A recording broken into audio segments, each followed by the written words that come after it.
Ang Kasiguran ay ang pinakamatandang bayan sa lalawigan ng Aurora. Itinatag ito ng mga Espanyol noong June 13, 1609. Ang unang nanirahan sa bayan ay ang mga Agta o mga Dumagat. Bago dumating ang mga Ilocano, Bisaya, Tagalog at marami pang iba.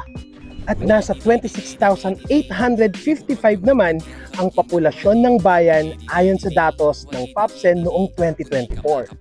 At alam nyo ba na nasa 715.43 square meter ang kabuuang land area ng Kasiguran? Ang Kasiguran ay binubuo ng 24 barangays kung saan dito makikita ang itinagmamalaking tourist spots ng bayan.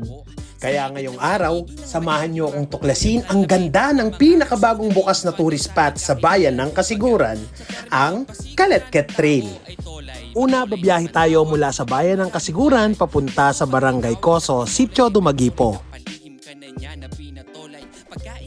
At pagdating nga natin dito ay sinalubong tayo ng mga katutubong Agta upang patikimin tayo ng kanilang breakfast.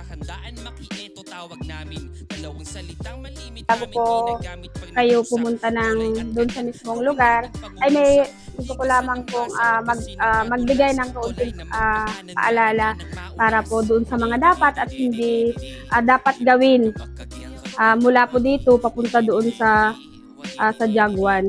Si Kuya Tablag, damo kayo man kuha-kuha nun. Kakaguman ko mga taga-iyesan niya, damo man si di yayaw-yawon, dang kamang kumanikat sa anak. Start na tayo umakyat sa bundok, guys. Level 1 pa lang daw yun. Dito, nung mga panahon na yun, kasi malakas-lakas pa ako. Ayan, so expect natin yung pababa daw mahirap.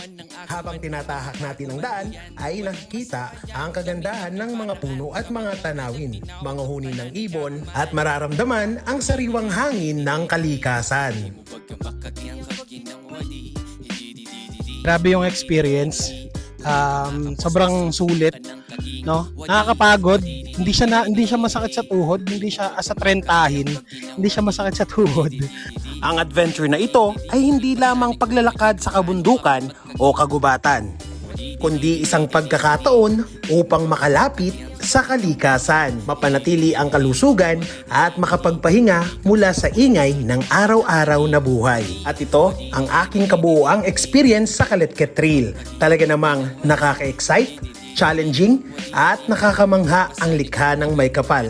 Kaya naman, atin itong pangalagaan at huwag sirain. Atin itong ingatan at pagyamanin.